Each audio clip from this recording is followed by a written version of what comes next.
Continuamos, diálogo a sede media, un escenario en el cual pretendemos como grupo de comunicación hacer aportes a la nación más allá de la cotidianidad. Cristóbal, el debido proceso, las garantías fundamentales consignadas en la Constitución, ¿por qué hay tanta queja ciudadana, pero también y sobre todo de los juristas en el sentido de que no se está garantizando lo que consigna la Constitución en los derechos fundamentales, o por lo menos que se están violentando en el debido proceso esa garantía? Yo pienso que esa es una cuestión permanente en una buena parte de los sistemas jurídicos que conocemos. Siempre hay una distancia entre los mandatos, las disposiciones de la Constitución y lo que ocurre en la realidad. Aquí en los últimos años hemos tenido una cuestión que ha sido particularmente objeto de discusión en relación con el debido proceso, que es la forma en que derechos básicos establecidos en la Constitución son ordinariamente desconocidos en los procesos penales de alta controversialidad o de alto perfil, para decirlo de alguna manera. Es decir, la preponderancia de la prisión preventiva, convirtiéndola en la regla, es una cuestión que no se compadece con lo que dispone la Constitución y con lo que dispone el mismo Código de Procedimiento Penal. En la Constitución pues son jueces y fiscales. Entonces, Sí. Entonces, lo que se dice es, bueno, lo que pasa es que eso siempre ha pasado. Bueno, que siempre haya pasado no significa que esté bien que siga sucediendo. Sigue estando mal. Sigue estando mal.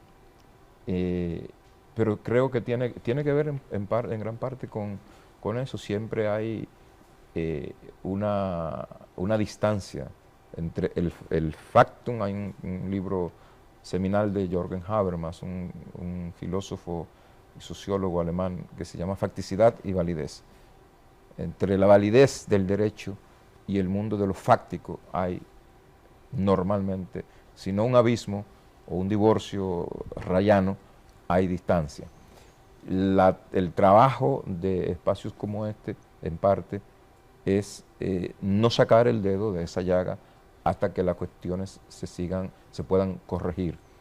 Yo quisiera, si me permiten, volver a una reflexión que había iniciado y que continuó Julio de algún modo en su primera intervención.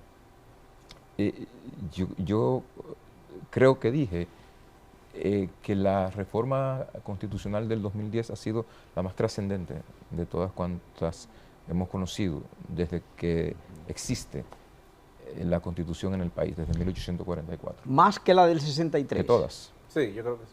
Que todas. Literal, que todas. Sí.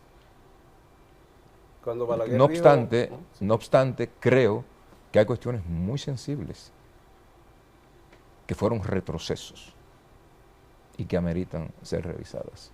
Y voy a referirme a algunas de ellas. Adelante.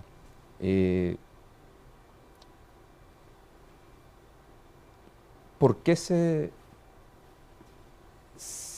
decidió en la Constitución del 2010 que los jueces que la Corte Suprema de Justicia estuviera conformada, integrada, en 3/4 partes por jueces de carrera y en 1/4 parte por jueces que no fueran de la carrera? Por una cuestión muy sencilla, porque la reflexión fue: los órganos colegiados de administración de justicia tienen una tendencia a la endogamia, a mirarse el ombligo con el tiempo, a maquinarse, o sea, actuar de manera maquinal. Así es. Con el tiempo. Es útil que periódicamente se airee, se ventile la composición. Entonces, por eso se decide, vamos a traer 1/4 parte, una facción minoritaria, pero significativa, que pueda airear. Que venga de fuera. Que venga de fuera y que pueda cíclicamente airear, renovar, insuflar nuevos criterios, nuevas formas de ver el derecho y su evolución. Sin embargo, en esa misma Constitución se les reconoce al Consejo de la Magistratura como una de sus facultades la de evaluar cada 7 años a los jueces de la Suprema Corte de Justicia. Si vamos a evaluar cada 7 años a los jueces de la Suprema Corte de Justicia, ¿cuál es el sentido de tener una cuarta parte de jueces que vengan de fuera? Si la de abogados que vengan de fuera, si la recomposición cada 7 años cumple la misión de la renovación. Entonces, una de dos. O todos son de carrera, y se evalúan cada 7 años, o se mantiene la composición en términos de su extracción, es decir, en términos de su procedencia, tal y como está ahora, y se le suprime al Consejo de la Magistratura la facultad de evaluar. Yo soy partidario de esta última. El Consejo no tiene por qué estar evaluando los jueces de la Suprema Corte de Justicia. Porque no tiene la capacidad para hacerlo. No, pero no solo por eso. Es que la discusión no es técnica, es política. Es política. Es que no es evaluación. Es que es una carta abierta para una recomposición periódica. Y por tanto, conveniencia del que tiene el control. Claro. Entonces, yo creo que ese es un aspecto que debe ser revisado. Yo creo que hay que la composición del Consejo Nacional de la Magistratura debe volver a la integración prevista en la reforma constitucional de 1994. Sí, es decir, excluir al procurador. Que fue exitosa. Yo pienso que hay que volver a la separación de las elecciones en 2 años. Yo creo que es inconveniente, peligroso, y sé con precisión el alcance de la palabra. Es peligroso, riesgoso. Lo vivimos en el año del 2020. La separación en 3 meses de las municipales respecto de las presidenciales y de las legislativas es una bomba de tiempo para la estabilidad del sistema político. Yo creo que eso hay que revisarlo. No soy partidario de que se reunifiquen, soy partidario de que la separación no sea mayor con 3 meses por... Como lo fue en una ocasión. Pero mantenerse separado.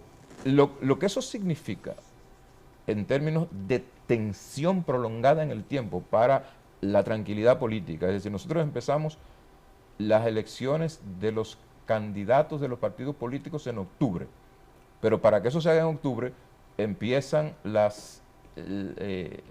promoción varios meses antes. Cuando empieza en octubre el proceso para elegir a los candidatos de los partidos, ya se ha comenzado en el 20. Ya inició la campaña para las municipales.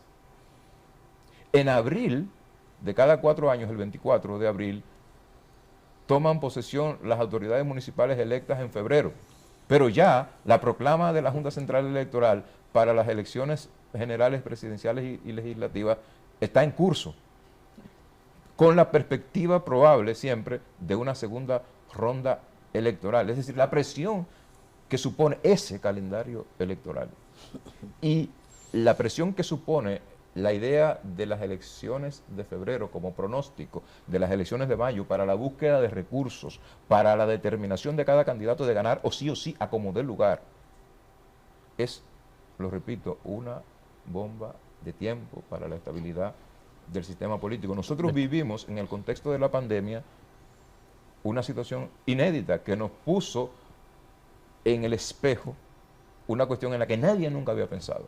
¿Qué pasa si en el 16 de agosto no puede haber, si antes del 16 de agosto no puede haber elecciones, que fue una cuestión con la que nos vimos en la pandemia? ¿Qué hubiera pasado? Aquí se hicieron ejercicios, yo escribí 27 páginas sobre ese tema. Yo también. ¿Entiendes? Se hicieron ejercicios de todo tipo, porque no hay una respuesta en la Constitución. Entonces ya, no, le toca al presidente de la Suprema Corte de Justicia, le toca que siga Danilo Medina porque es el que está, le toca a una especie de triunvirato nada tenía aval constitucional. Entonces yo creo que eso nos puso ante los ojos otro elemento, un elemento adicional, como parte de una agenda de reforma de la Constitución que está pendiente en este país. Bueno, resulta que el presidente actual de la República ha dicho en varias oportunidades que él es partidario de una modificación a la Constitución. El argumento que ha usado, que a mucha gente no le gusta o no lo ha entendido, porque dice que para el interés del presidente, que es para lo del Ministerio Público Independiente, de formalizar ese interés y esa propuesta de campaña del PRM, sería necesaria la modificación a la Constitución de la República, en la visión del presidente. Es decir, que hay una idea, hay un propósito de la modificación. Yo pregunto, eso que recoge Cristóbal ahora, y qué otros elementos a Julio serían importantes en una Constitución nueva, o en la modificación de la Constitución actual. Me has hecho una pregunta de difícil contestación. No para ti. Porque tengo que pensar qué aspectos sensibles merecen la atención del constituyente.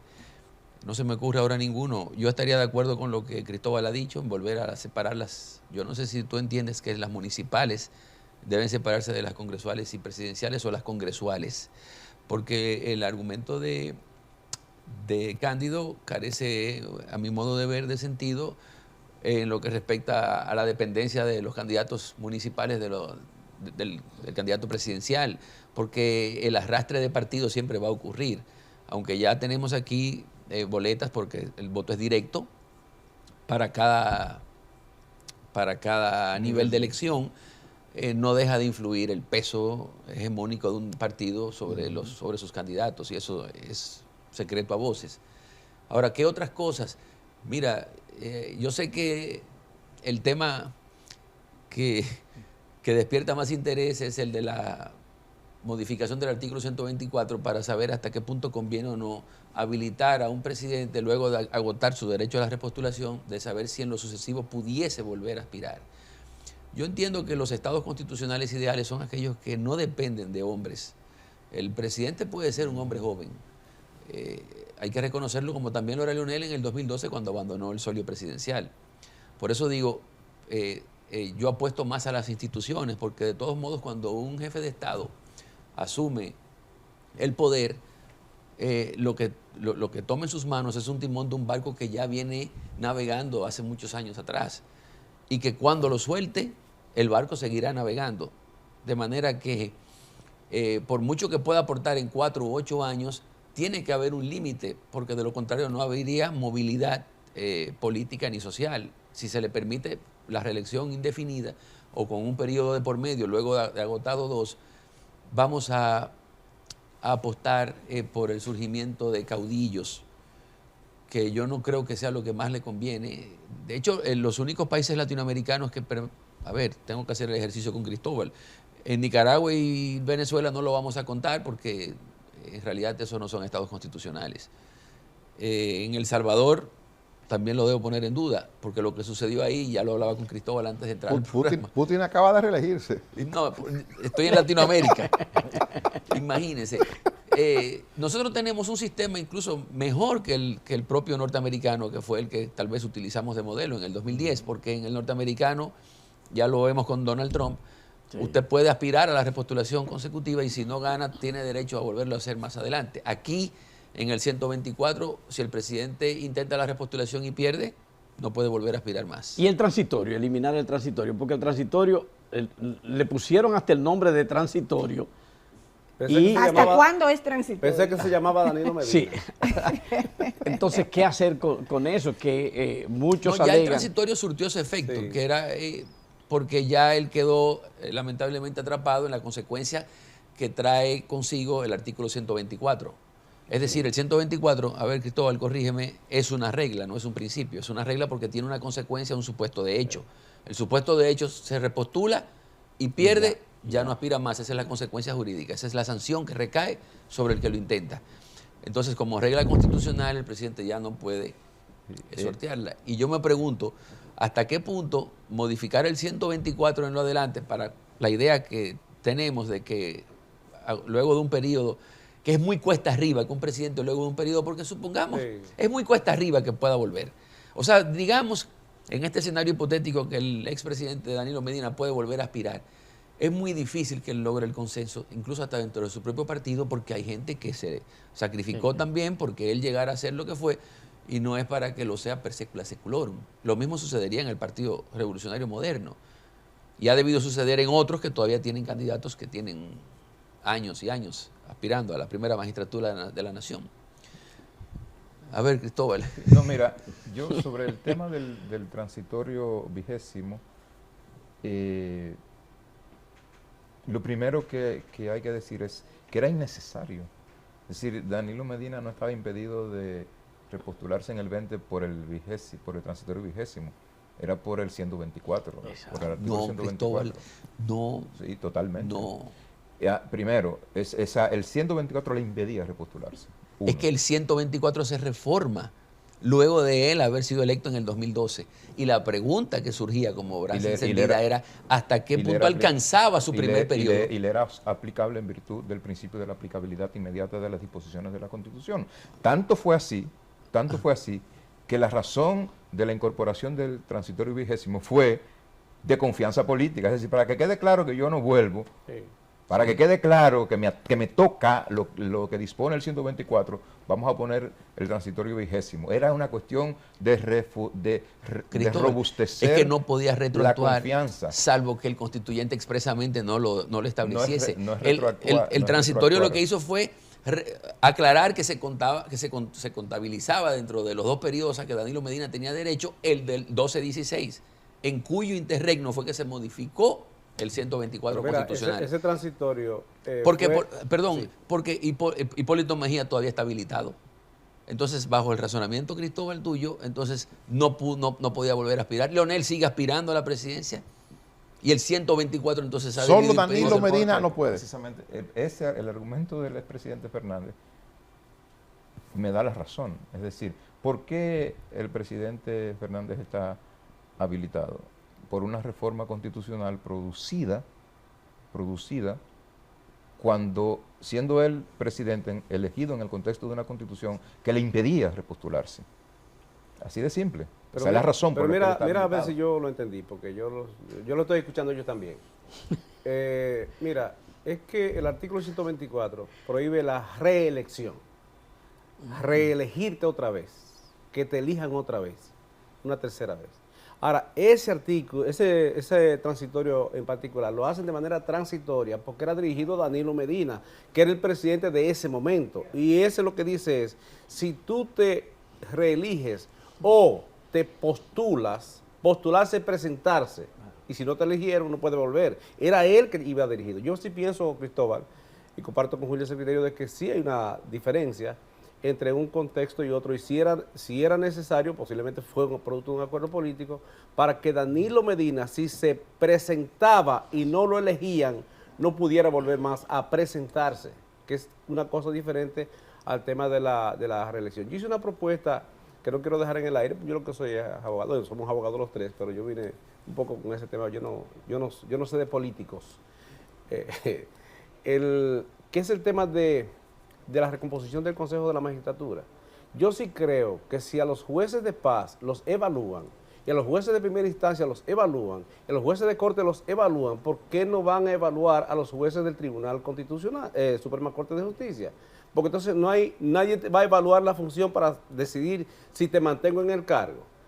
Eso yo pienso que es lo correcto. Ahora, si se recompone la estructura del Consejo Nacional de la Magistratura, que haya menos políticos y más jueces, me parece bien que replanteado así, ese nuevo modelo de Consejo Nacional de la Magistratura pueda y deba evaluar los jueces de la Suprema Corte de Justicia que pretendan repostularse.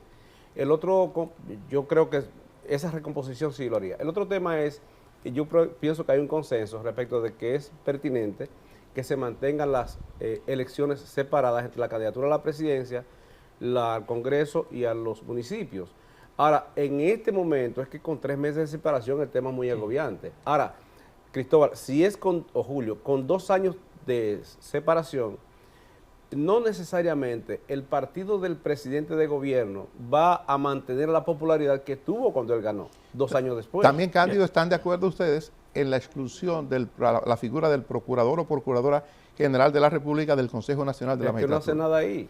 Bien. ¿En eso están de acuerdo los tres? Sí. Sí. Con el permiso de nuestros invitados vamos a una pausa. Ahora bien, ¿cuáles son los elementos que se presentan ahora para la posibilidad de una reforma constitucional? ¿Cabría allí la obligatoriedad del voto y la sanción al que no vote? Después de la pausa, diálogo a CDMedia.